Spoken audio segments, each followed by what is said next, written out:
स्वागत है दोस्तों। आज के मुख्य समाचार में आज देश और दुनिया से कई अहम और बड़ी खबर आ रही है। बात करेंगे हर खबर पर विस्तार से। मतदाताओं को गुमराह किया जा रहा है। हिमाचल के ऊना में प्रियंका गांधी का बीजेपी पर बड़ा वार। वहीं अगली बड़ी खबर में आपको बताएंगे हिमाचल चुनाव, प्रतिभा सिंह ने ईवीएम में धांधली की जताई आशंका, कहा हम लोगों को कर रहे हैं अलर्ट। एक और बड़ी अपडेट, राजस्थान की हमारी योजनाओं को कॉपी कर गुजरात में लागू करने की बात कर रहे हैं केजरीवाल। सीएम अशोक गहलोत का बड़ा आरोप। इसी के साथ अगली बड़ी खबर में आपको बताएंगे ओवैसी के सूरत जाते वक्त वंदे भारत ट्रेन पर पथराव। वारिस पठान बोले यह हक की आवाज न रुकी है और न रुकेगी। एक और बड़ी अपडेट, तेलंगाना में कांग्रेस सत्ता में आए तो किसानों का कर्जा होगा माफ। राहुल गांधी का बड़ा बयान। तो चलिए देख लेते आज की पहली बड़ी खबर। मतदाताओं को गुमराह किया जा रहा है। हिमाचल के ऊना में प्रियंका गांधी का बीजेपी पर बड़ा वार। दरअसल दोस्तों, कांग्रेस महासचिव प्रियंका गांधी वाड्रा हिमाचल प्रदेश चुनाव के मद्देनजर रखते हुए प्रदेश में काफी आक्रामक चुनाव प्रचार कर रही हैं।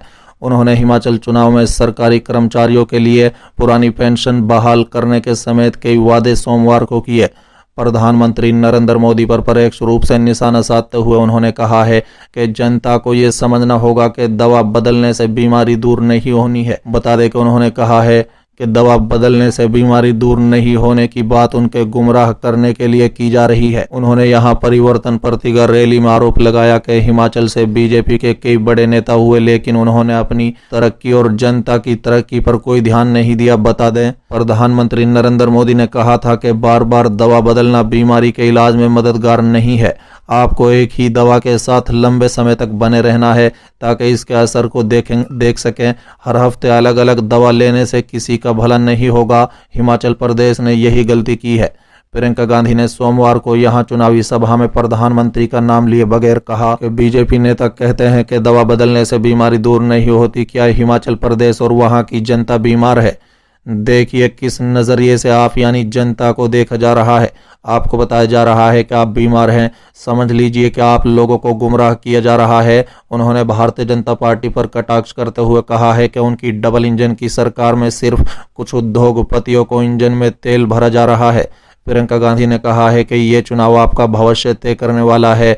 ओपीएस की मांग आपकी मांग है, जैसे बीजेपी ने पूरा नहीं किया। अगर कांग्रेस शासित राज्य में पुरानी पेंशन शामिल कर सकती है तो दूसरे प्रदेश में क्यों नहीं मिल सकती, इसे समझिए। साथ ही छत्तीसगढ़ का उदाहरण देते हुए प्रियंका ने कहा है कि छत्तीसगढ़ में बेरोजगारी दर सबसे कम हो गई है।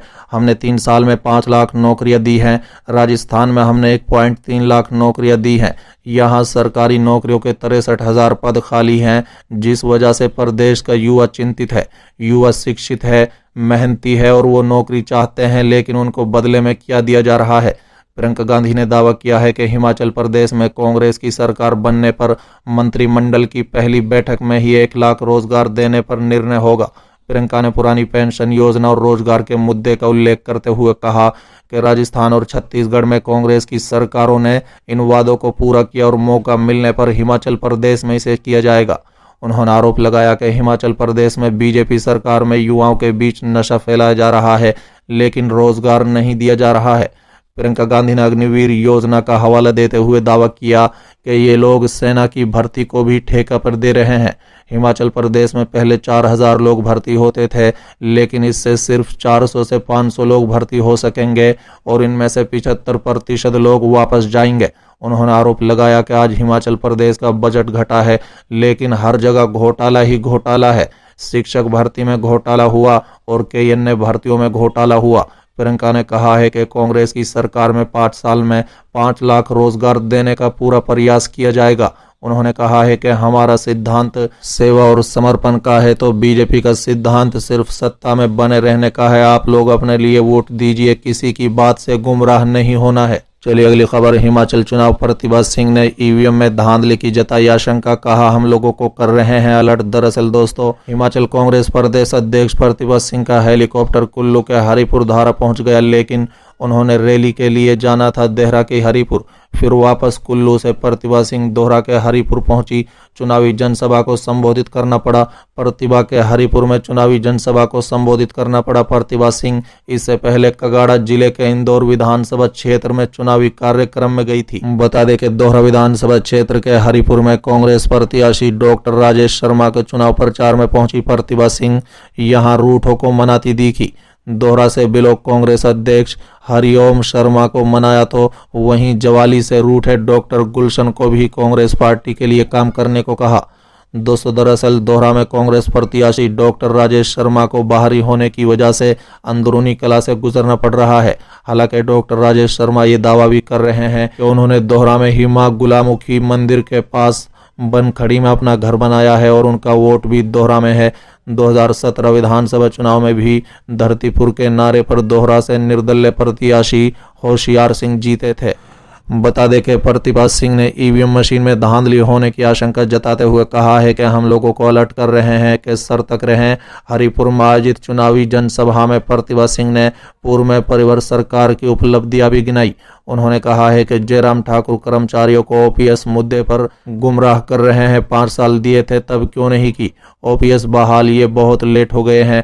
अब तो कांग्रेस की सरकार आएगी और करेगी। चलिए अगली खबर राजस्थान की। हमारी योजनाओं को कॉपी कर गुजरात में लागू करने की बात कर रहे हैं केजरीवाल। सीएम अशोक गहलोत का बड़ा आरोप। दरअसल दोस्तों, अशोक गहलोत ने मीडिया से बात की। उन्होंने कहा है कि गुजरात मॉडल खेला है। पिछले कोरोना काल में क्या हाल हुआ है वो सभी ने देखा है। गुजरात मॉडल नाम की तो कोई चीज ही नहीं है। धीरे धीरे इस गुजरात मॉडल की पोल खुल रही है। उस वक्त कितने लोग मारे गए ये किसी को नहीं पता। उसके बाद नकली शराब पीकर लोग काफी मर गए। मोरबी हादसे में खबर आई थी कि 12 करोड़ में सिर्फ कुछ लाख रुपए खर्च हुए हैं, यानी कि 6% भी रखरखाव में खर्च नहीं हुआ है। इसका लेखा जोखा कौन देगा? कांग्रेस ने भी इसकी मांग की थी कि जो भी एसआईटी जांच के लिए बनाई गई है उसमें हाई कोर्ट का एक जज जरूर होना चाहिए ताकि जांच पूरी तरह से पारदर्शिता के साथ हो। लेकिन यह अभी तक पूरा नहीं हुआ है। कांग्रेस की परिवर्तन यात्रा को गुजरात के ग्रामीण क्षेत्र में काफी प्यार मिल रहा है, जबकि भाजपा की गौरव यात्रा फेल हो रही है। यही बताता है कि जमीन पर किसका काम हुआ है। अशोक गहलोत ने कहा है कि लोकतंत्र खतरे में है क्योंकि देश में असहमति का माहौल बढ़ गया है। साहित्यकार, पत्रकार, लेखकार केंद्र के दबाव में है। राहुल गांधी की भारत यात्रा केंद्र के इस एजेंडे के खिलाफ निकाली जा रही है जिसे दक्षिण भारत में काफी प्यार मिल रहा है। ये यात्रा महंगाई, बेरोजगारी के खिलाफ निकाली जा रही है। साथ ही देश में शांति सद्भाव बना रहे, इसके लिए राहुल गांधी इस यात्रा को निकाल रहे हैं। बता दें कि ईडब्ल्यूएस पर कोर्ट के फैसले पर अशोक गहलोत ने कहा है कि जब मैं पहली बार मुख्यमंत्री बना था तब लगभग 20 साल पहले मैंने कैबिनेट में एक प्रस्ताव पास किया था जिसमें मैंने ईडब्ल्यूएस के लिए 14% आरक्षण की मांग की थी। लेकिन जब केंद्र में सरकार बदली, यूपीए की सरकार आई, तब पूर्व पीएम मनमोहन सिंह के नेतृत्व में इसके लिए कमीशन बना दिया गया था। लेकिन 2014 में भाजपा की सरकार आने के बाद इसे 5 सालों तक नजरअंदाज किया गया, जिसके बाद उन्होंने इसे लागू नहीं किया।